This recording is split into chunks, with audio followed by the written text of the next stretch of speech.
மக்களுடைய நியாயத்தை எடுத்து சொல்வதற்கு ஒரு நேரம் வேண்டும் என்று சொன்னோம். இருந்தாலும் நாங்கள் உச்சநீதிமன்றத்தில் தீர்ப்பு சொல்லியிருக்கிறாங்க. உச்சநீதிமன்றத்தை மதிக்கிறோம், உச்சநீதிமன்ற தீர்ப்பை மதிக்கிறோம்.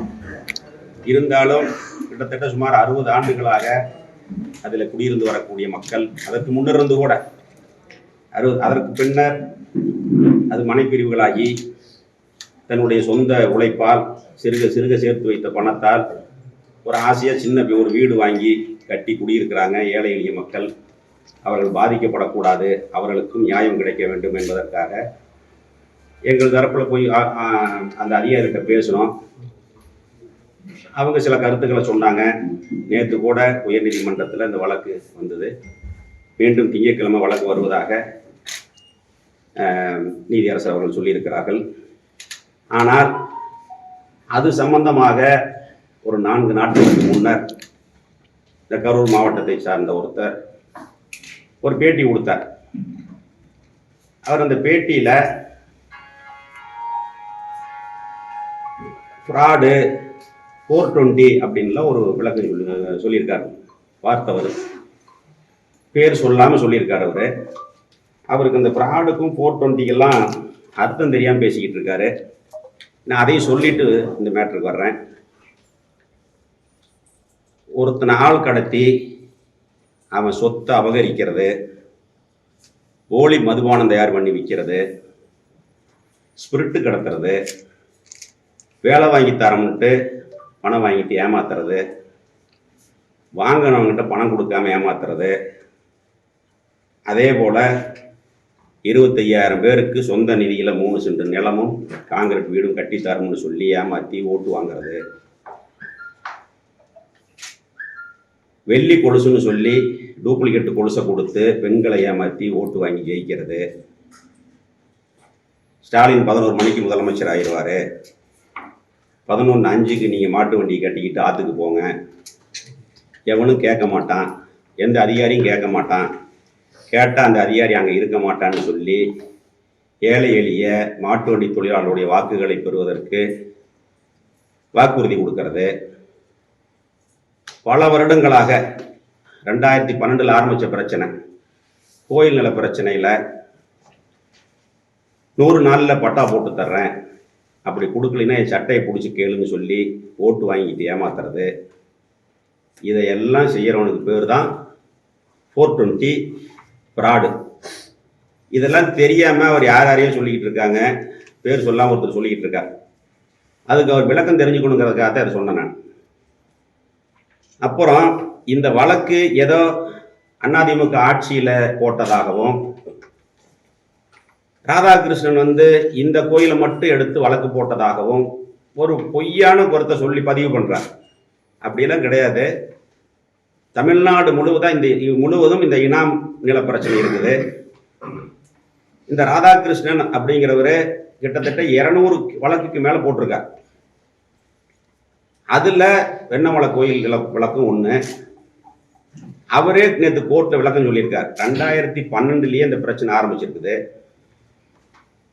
2018 வழக்கு போடுறாரு, 19 தீர்ப்பு வருது. அப்போத்தான் நான் அமைச்சராக இருந்த பொழுது இந்த பகுதியை சார்ந்தவங்க, அதே போல் வேலாயுதம்பாளையம் புகழிமலையை சார்ந்தவங்கெல்லாம் வந்தாங்க. அவங்களெல்லாம் கூட்டிகிட்டு போய் முதலமைச்சரை பார்த்தோம், அட்வொகேட் ஜெனரலை பார்த்தோம், செக்ரட்டரி பார்த்தோம், எல்லாத்தையும் பார்த்து அப்போ அவர் வழக்கு போட்டது சுமார் ஒரு 15 சர்வே நம்பர் மட்டும்தான். அவங்களெல்லாம் பார்த்து உயர்நீதிமன்றத்தில் வழக்கு நடந்தது. நீதியரசர் GR சுவாமிநாதன் அவர்கள் பெஞ்சில் ஒரு தீர்ப்பு வந்தது. அதில் அவர் என்ன சொன்னார்னா, இவங்கெல்லாம் போனஃபைட் பர்ச்சேசர், இவங்கெல்லாம் தெரியாமல் அந்த நிலத்தை வாங்கிட்டாங்க. அதனால் மாவட்ட ஆட்சித்தலைவர் அவர் தலைமையில் ஒரு கமிட்டி அமைங்க, கமிட்டி அமைச்சு அதுக்கு ஒரு ரேட்டை ஃபிக்ஸ் பண்ணுங்க, அந்த ரேட்டை அந்த பணத்தை கட்டினதுக்கப்புறம் அவங்களுக்கு அந்த நிலத்தை பட்டா போட்டு கொடுங்கன்னு சொல்லி ஒரு உத்தரவு வாங்கி கொடுத்தோம். அதில் 200 பேர் பார்ட்டி அந்த உத்தரவு இருக்குது. நான் இருக்கும்பொழுது வாங்கி கொடுத்தோம். ஆனால் அப்போ அதுக்குள்ள எலெக்ஷன் வந்துருச்சு. இப்போ கொரோனா வேற இருந்தது. அந்த நேரங்களில் அதை அமுல்படுத்த முடியல. கமிட்டி போட்டோம், கமிட்டி மீட்டிங் போட்டோம். ஆனால் இன்னொருத்தர் மீட்டிங் போட்டார். போட்டு நீங்கள் பணமெல்லாம் கட்டாதீங்க, நான் சும்மா பட்டா போட்டு தர்றேன் அப்படின்னு சொன்னார். அதனால் அந்த நிலம் வச்சுருந்தவங்க பாதிக்கப்பட்ட மக்கள்லாம் சரி அவர் சும்மா பட்டா போட்டு தரங்கிறாரு, இவர் நம்ம நிலத்துக்கு பணம் கட்ட சொல்கிறாருன்ட்டாங்க நம்மளே. அதோடு அந்த பிரச்சனை முடிஞ்சிருச்சு, நின்று போச்சு. இப்போ 4.5 வருஷம் ஆயிடுச்சு. பல கட்ட பிரச்சனைகள் நடந்தது, சீல் வைப்பு நிகழ்வு நடந்தது. எதிர்கட்சிங்கிற முறையில் நான் வர்றோம்னு அங்கே போனேன். ஆனால் அப்போ அவங்கெல்லாம் அந்த மக்கள் என்ன சொல்லிட்டாங்கன்னா, நீங்கள் வந்தீங்கன்னா இந்த பிரச்சனை தீராது, அதிமுககாரங்க தலையிட்டாங்கன்னா இதை முடிச்சு கொடுக்க மாட்டோம்னு சொல்லி மிரட்டுறாங்க, வராதீங்கன்னு சொன்னாங்க. அதனால இது வரைக்கும் வரல. இப்போ பிரச்சனை அதிகமானதுனால நான் வந்தேன். நான் அந்த பிரச்சனைக்கு வந்த உடனே சும்மா பதறார். அப்படியே என்ன சொல்றார், ராதாகிருஷ்ணன் நான் இயக்கிறதாகவும் நான் பின்னாடி இருந்து இயக்கிறதாகவும் அவருக்கு நிதி உதவி கொடுக்கறதாகவும் நான் அந்த பேட்டியில் 4 தடவை 5 தடவை சொல்றார் திரும்ப திரும்ப. நான் என்ன ராதாகிருஷ்ணன் பார்த்ததோட கிடையாது. நேற்று கூட ராதாகிருஷ்ணன் இங்கே வந்தப்ப எல்லாரும் அவரை பிடிச்சி வச்சுட்டாங்க, ஒரு உள்ளே இருக்காருன்னு சொன்னாங்க, பேச்சுவார்த்தை நடக்குதுன்னு சொன்னாங்க. எங்களெல்லாம் அரெஸ்ட் பண்ணி 3:30 மணிக்கு விட்டாங்க. திருப்பி நான் 6 மணிக்குன்னு சொன்னாங்க, வந்தேன்.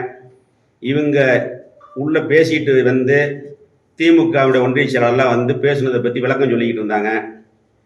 நான் பார்த்துட்டு வந்துட்டேன் திரும்பி. ஏன்னா இவங்க அது வேற மாதிரி கொண்டு போகிற மாதிரி எனக்கு தெரிஞ்சுது. இது சரியாக வராது, இதெல்லாம் தப்பு, எதுவாக இருந்தாலும் நீதிமன்றத்தில் தான் சொல்லணும் அப்படின்னு சொல்லிட்டு வந்துட்டேன். இன்னும் நான் பார்த்ததோட கிடையாது.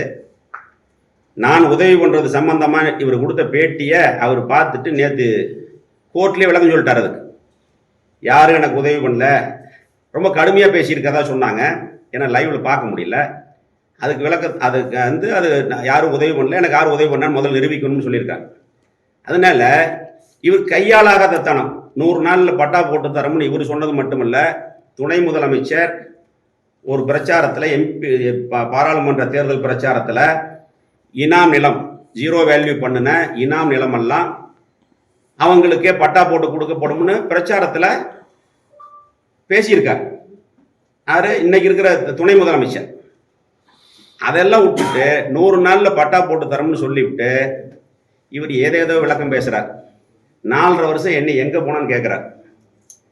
நான் எதிர்கட்சி, உனக்கு ஓட்டு போட்ட மக்கள், நீ 4.5 வருஷம் எங்கே போன நான் கேட்போம்ல. திருப்பி ஒரு தவறு, 4.5 வருஷம் இல்லை, 1.25 வருஷம் உள்ளே இருந்தார், புழலில் இருந்தார். அதை கழிச்சுக்கிட்டா 3.25 வருஷம். 3.25 வருஷம் எங்கே போனார் இவர்? என்னைய கேட்குறாரு 4.5 வருஷம் எங்கே போனாருன்னு. மக்கள் பிரதிநிதி நேற்று பாராளுமன்ற உறுப்பினர் அங்கே வந்தார். தொகுதியில் பிரச்சனை, மக்கள் பாதிக்கப்படுறாங்க. அரசாங்கம், மக்கள் தான் அரசாங்கம். நான் பல தடவை சொல்லியிருக்கிறேன், மக்கள் தான் நீதிமன்றம். அவங்க தரப்பு நியாயம் என்னன்னு சொல்றதுக்கு ஒரு வாய்ப்பு கொடுங்கன்னு கேட்குறோம். ஓட்டு வாங்கிட்டு ஜெயிச்சவர் எங்கே போனார்? அவர் கோயம்புத்தூர்ல ஆர்ப்பாட்டம் பண்ணிக்கிட்டு இருக்கார். ஆனால் இது வரைக்கும் 7 தடவை நடந்திருக்குது இந்த மாதிரி சீல் வைப்பு நிகழ்வு. ஆனால் சமீபத்தில் டிவிகே மீட்டிங் நடந்தது. அதில் மிகப்பெரிய ஒரு துயர சம்பவம் நடந்தது. சம்பவம் நடந்த 10வது நிமிஷம் நம்ம சோசியல் மீடியா லைவோட ஹாஸ்பிட்டலுக்கு போனார்.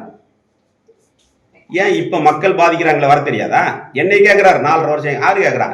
சும்மா இந்த டிஎம்கேல இருக்காம்பா, அவனுங்களெல்லாம் விட்டு இந்த வலுசலெல்லாம் விட்டுக்கிட்டு பேச வைக்கிறது. நேற்று பூரா சோசியல் மீடியாவில் இதுதான் தகாத வார்த்தைகள்லாம் வருது. நான் கேட்குறேன், 4.5 வருஷம் 4.5 வருஷம் இல்லை, 1.25 வருஷம் புழல் ஜெயில், அதை கழிச்சுட்டா 3.25 வருஷம். நீ எங்கே போனேன்னு நான் கேட்குறேன்.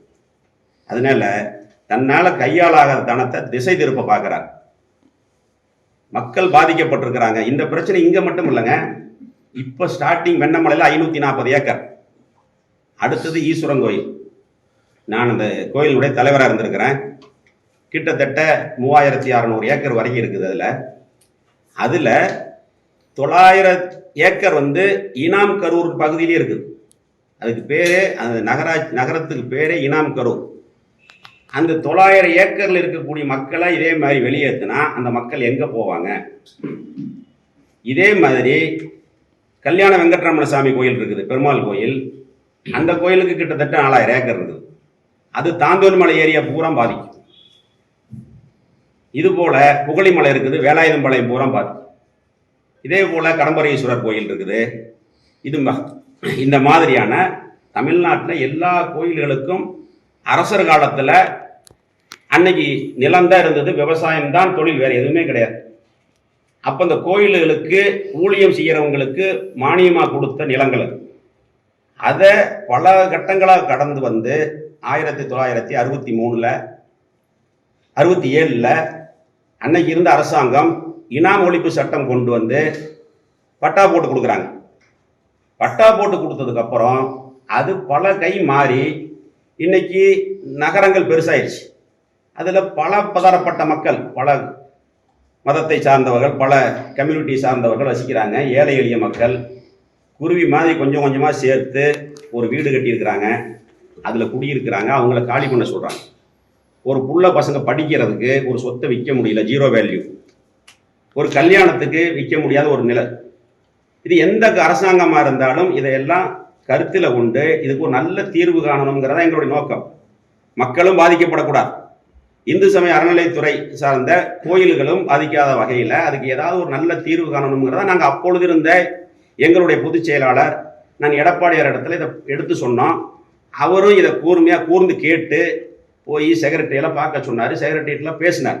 கொரோனா வராமல் இருந்திருந்தால் இதுக்கு ஏதாவது ஒரு நல்ல முடிவு ஏற்பட்டிருக்கும். கொரோனா காலத்தில் கோர்ட்டு 1 வருஷம் செயல்படலை, எந்த அரசு இயந்திரமும் செயல்படாத காலத்தில் தான் இந்த நிகழ்வு நடந்தது. ஆனால் அதையெல்லாம் விட்டுட்டு இப்போ ஏதோ வந்து இவங்க அன்னைக்கு தீர்ப்பு அப்புறம் அதிகாரிகள் குளறுபடிகள்னால இந்த நிகழ்வு நடந்ததாக சொல்கிறார். அதிகாரிகள் குளறுபடியெல்லாம் இல்லை, அதிகாரிகள் இருக்கிறது தான் போட முடியும். அவர் ராதாகிருஷ்ணன் வழக்கு போடும் பொழுது அந்த 15 நம்பரை நோட் பண்ணி போடுறார். அந்த 15 நம்பரும் வந்து கோர்ட்டில் போய் என்ன ஜட்ஜ்மெண்ட் வாங்கியிருக்காங்கிற ஜட்ஜ்மெண்ட்டோட ஃபைல் பண்ணுறார். அப்போ அதிகாரி இருக்கிறது தான் போட்டாங்க. சரி, அப்போ இருந்து அதிகாரி தப்பு பண்ணிட்டாரு. இப்போ உங்கள் ஆட்சி தான் நடக்குது, உங்கள் அதிகாரி தானே இருக்காங்க. அந்த தவறை திருத்தி கொண்டு கோர்ட்டில் போட்டு பாதிக்கப்பட்ட மக்களுக்கு நியாயம் கிடைக்கிறது வழி பண்ணலாம்ல. இந்த 4.5 வருஷம் எங்கே போனாங்க? நான் 3.25 வருஷம் 1.25 வருஷம் புழல் இருந்தது கழிச்சுட்டா 3.25 வருஷம் இருந்தார். இப்போ அப்போ நியாயத்தை எடுத்து சொல்லாமல் அந்த அதிகாரி தப்பு பண்ணிட்டார். டிஆர்ஓ சூரியபிரகாஷ்னு பேர் சொல்கிறார். அந்த சூரியபிரகாஷ் என்ன தப்பு பண்ணிட்டாருங்க, இதில் தவறு இருக்குதுன்னு கோர்ட்டில் சொல்ல வேண்டியதானே? ஏன் சொல்லல? இந்த கோயில் நில பிரச்சனை பெரிய பிரச்சனையாக இருக்குது. இது வெண்ணமலையில் மட்டுமில்ல, தமிழ்நாடு பூரா இருக்குது. அவர் சொல்கிறது என்னமோ நான் வெண்ணமலையில் இருக்கிறதுக்கா நான் தூண்டி வர்றதாகவும், ஏதோ அவருக்கு பின்புலத்தில் நான் இருக்கிறதாகவும், அவருக்கு நிதி உதவி பண்ணுறதாகவும் சொல்கிறது இவரோட கையாளாகாதத்தனம். அதை மறைக்கிறதுக்கு ஏதேதோ பேசி கொண்டிருக்க, அதெல்லாம் தவறு. பார்த்தீங்கன்னா நிறைய பிரச்சனைகள் இருக்குது.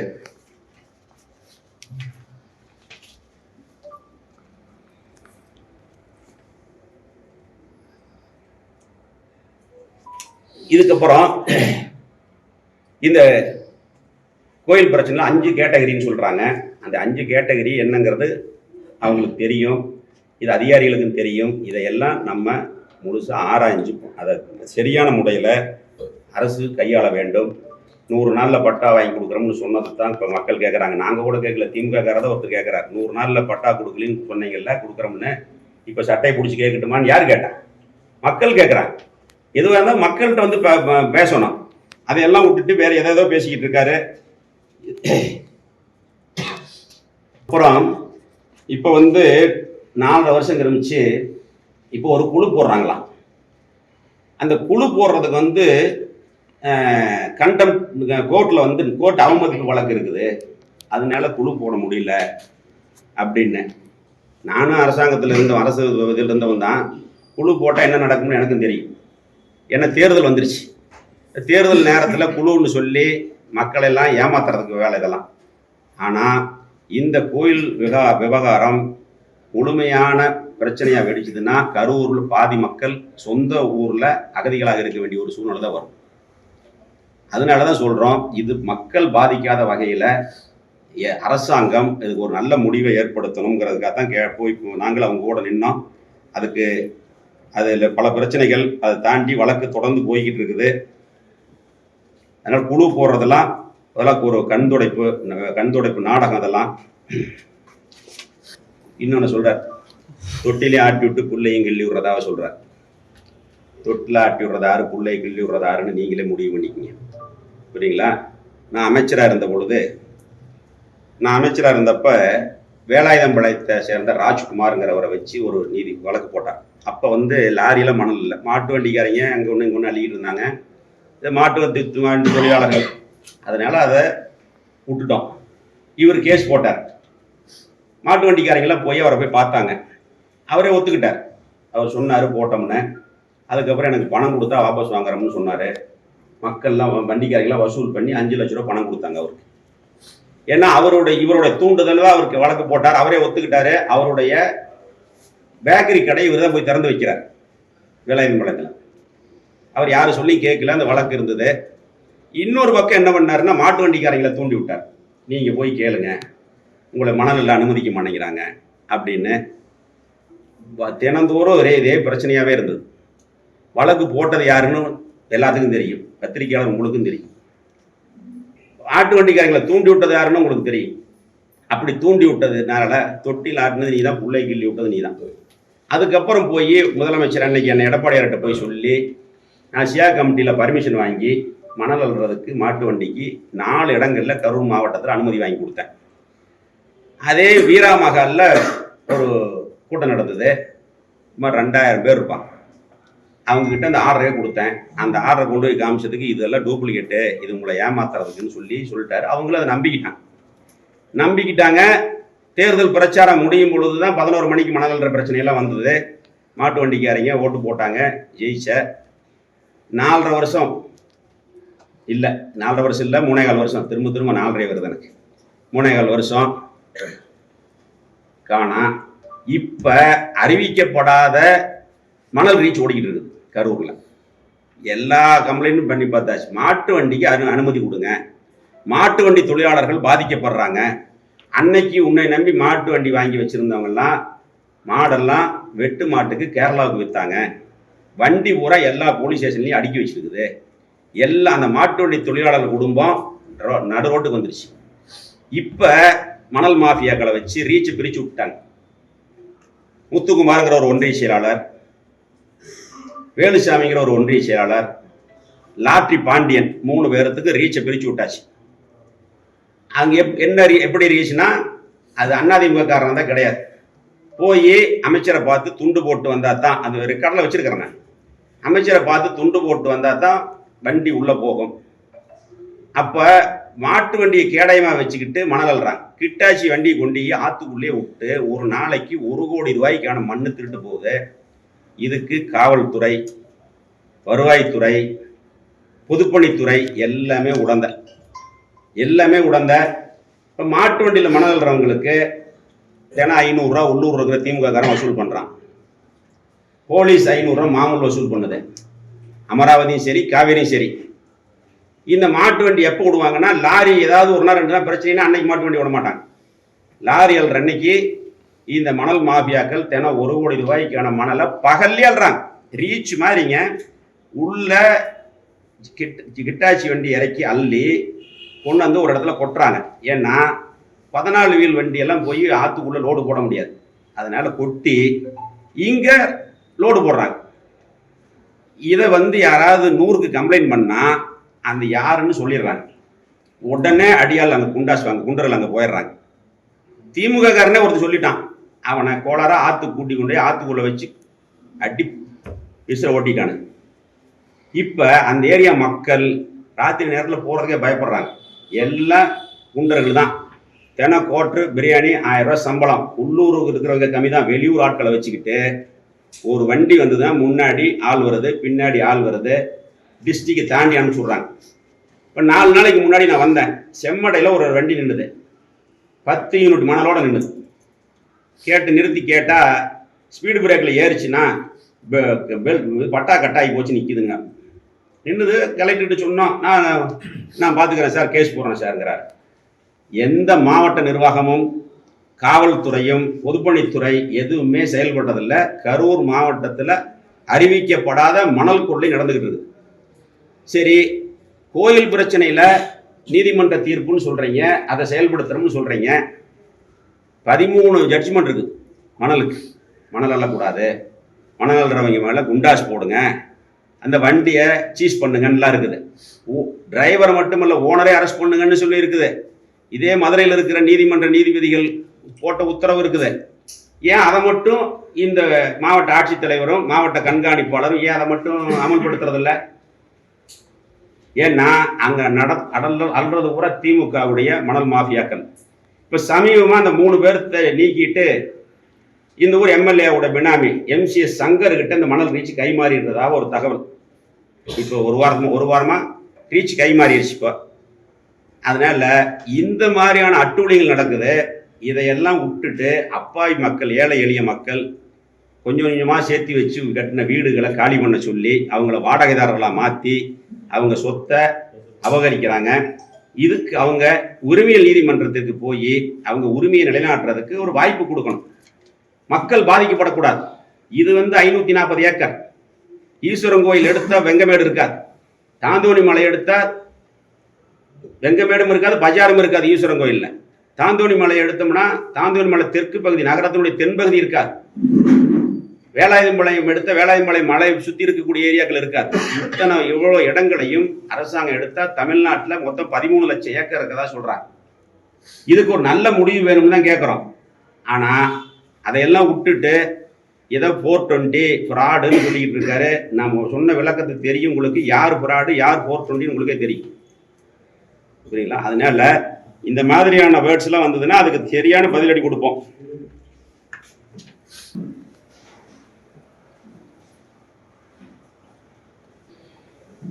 அதுக்கப்புறம் இந்த கேட்டகரி 3க்கு ஏதோ உச்சநீதிமன்றத்தில் போய் வழக்கு போட்டு நான் தான் தீர்வு கண்டதுதாக சொல்லிக்கிட்டு இருக்கார். அப்படிலாம் கிடையாது. ஜட்ஜ்மெண்ட் காப்பி இருக்குது, வக்கீல் பக்கத்துலேயே இருக்காங்க.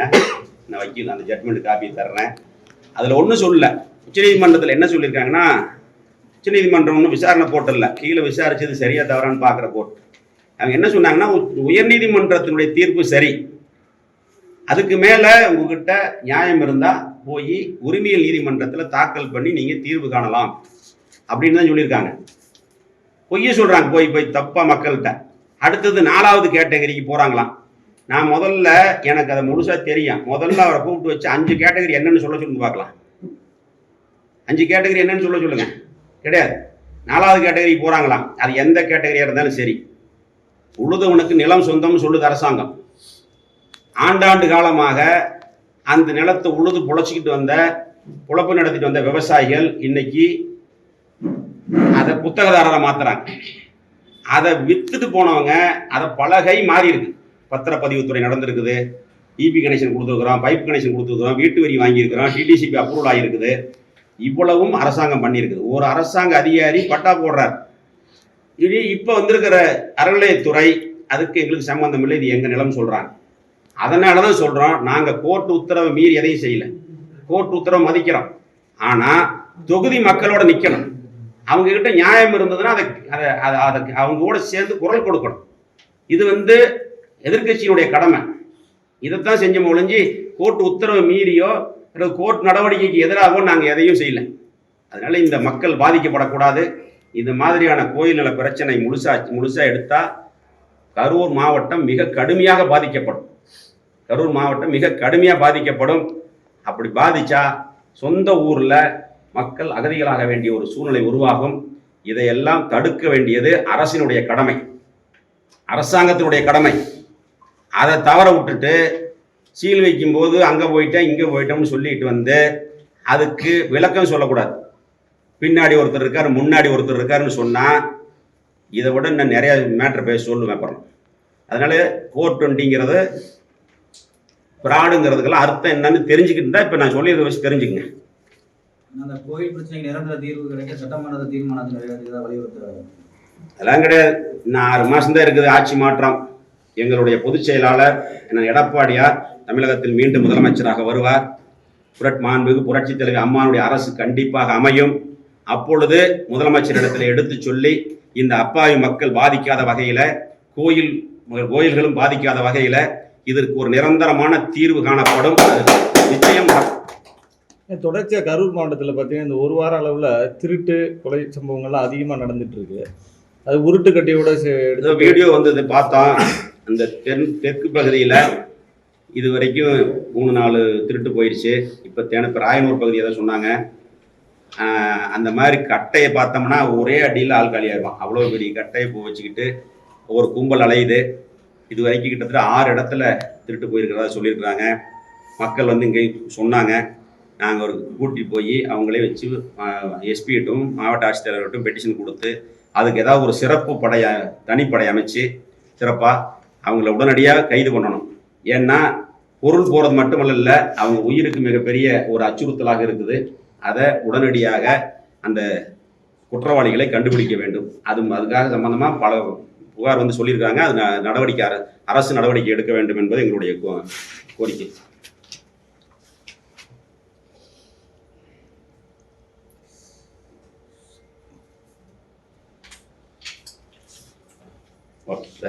புதிய பேருந்து நிலையத்திலிருந்து பழைய பேருந்து நிலையம், பழைய பேருந்து நிலையத்திலிருந்து புதிய பேருந்து நிலையம், இந்த ரவுண்ட் பஸ்ஸை தவிர மித்த பஸ்ஸில் எல்லாம் ரேட்டு வந்து ஒவ்வொன்றும் ஒவ்வொரு ரேட்டாக வருது.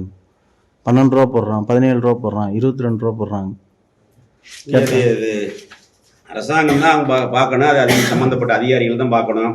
அன்னைக்கு அதுக்கு ஒரு பேட்டி கொடுத்துருந்தாரு. இது அதிமுக காரங்க தான் வந்து சோசியல் மீடியாவில் போக்குவரத்து நெரிசல் ஏற்படுறதாக சொல்லி எல்லாம் போய் பேட்டி கொடுத்துருந்தாரு. நியாயமாக சொல்லுங்கள், நீங்களே சிரிக்க விடக்கூடாது. அங்கே என்ன நடக்குது? 100 அடிக்கு ஒரு போலீஸுமே எங்கள் டிரான்ஸ்போர்ட் இருக்கக்கூடிய செக்கிங் ஆஃபீஸரையும் கூட நிறுத்தி வச்சுக்கிட்டு டிராஃபிக் கிளியர் பண்ணிக்கிட்டு இருக்காங்க. போக்குவரத்து நெரிசலை குறைப்பதற்காகத்தான் புறநகர் பேருந்து நிலையம். போக்குவரத்து நெரிசலை அதிகப்படுத்தி காலையில் வேலைக்கு போகிறவங்க படுற அவஸ்தை பெரிய அவஸ்தை. நானே 2 தடவை போய் மாட்டியிருக்கிறேன். அதனால மறுபடியும் காலையில் நான் வர்ற மாதிரி இருந்தால் நேராக சுற்றாலுக்கு போய் வந்துடுவேன். அந்த மாதிரியான ஒரு சூழ்நிலை தான் இருக்குது. உண்மை சொல்லுங்கள், நீ எனக்காகலாம் சொல்ல வேண்டாம், உண்மை சொல்லுங்கள். என்னென்னு 1.5 கிலோமீட்டருக்குள்ள ஒரு பேருந்து போட்டுக்கிறவங்க பெருமையாக பேசிக்கிட்டு இருக்கார். இருக்கட்டும், வேண்டான்னு சொல்லலை. அது என்ன மக்களுக்கு என்ன பிரயோஜனம்? போக்குவரத்து நெரிசல் குறைஞ்சிருக்குதா? முதல்ல இருக்கிறது அதிகமாக தான் இருக்குது. அதனால நாங்கள் ஒன்றும் சொல்லியா, எதாவது எடுத்து போடுறாங்க. அதிமுக நினைச்சதுக்கெல்லாம் அதிமுக இப்போ டிவியில் பார்த்தீங்கன்னு வச்சுக்கோங்க, எல்லா டிவிலையுமே அதிமுகவை பிஜேபியை பேசாமல் எங்களுடைய பொதுச் செயலாளர் எடப்பாடியாரை பேசலினா டிஆர்பி ரேட்டு கூடுறதில்லை. நினச்சா ஒரு டிபேட் உட்காந்துக்கிறாங்க. அவங்க தான் எல்லாம் தெரிஞ்ச பெரிய அறிவாளி மாதிரி, அரசியல் ஞானி மாதிரி பேசுகிறாங்க. சரிங்களா? அதனால் அன்றைக்கி பேட்டி பார்த்தேன். நான் ஒன்றும் சொல்ல, இது வரைக்கும் சொல்ல, இப்போ நீங்கள் கேட்டதுனால சொல்கிறேன். போக்குவரத்து நெரிசல் இருக்குதா இல்லையாங்கிறது உங்களுக்கு தெரியும், மக்களுக்கு தெரியும். அதனால் இந்த போக்குவரத்து நெரிசல் குறையணுங்கிறதுக்காக தான் புறநகர் பேருந்து நிலையம். இல்லை, இப்போ ஒரு தகவல் பரவிட்டு இருக்கு. அதிமுக ஆட்சி வந்ததுக்கப்புறம் அந்த பஸ் ஸ்டாண்ட் மாற்றப்படும் வேறு இடத்துக்கு தகவல் உண்மையான எங்க இப்போ ஆளுங்கட்சி அதிமுக வரும்போது பேசிக்கலாம். இப்பயும் அதை போய் பேசிக்கிட்டு இருக்கிறீங்க. அப்படிலாம் ஒன்றும் இல்லை. அப்படிலாம் நாங்கள் எதுவும் சொல்லலாம். அப்படிலாம் நாங்கள் ஒன்றும் சொல்லலை. ஏதாவது திமுககாரன் சொல்கிற கட்டுக்கதையெல்லாம் நம்ப வேண்டாம். இன்னைக்கு நான் இதோட போனால் அங்கேயே லேஸ் பாஸாக பதில் சொல்லிட்டு வந்துட்டேன். இன்னைக்கு நேற்று பூரா சோசியல் மீடியாவில் வந்த செய்தியை வச்சு தான் இதுக்கு கரெக்டான பதில் சொல்லி ஆகணும். குறிப்பாக 426 ஃப்ராட் ஆறுங்கிறத தெரிஞ்சுக்கணும் அப்படிங்கிறதுக்காக தான் இந்த பேட்டியை. அது நான் சொல்ல வேண்டியதில்லை, பேர் சொல்ல வேண்டியதில்லை, உங்களுக்கே தெரியும். செய்திகளை உடனுக்குடன் தெரிந்து கொள்ள நமது அம்மா இணையதள தொலைக்காட்சியை சப்ஸ்கிரைப் செய்து அருகில் உள்ள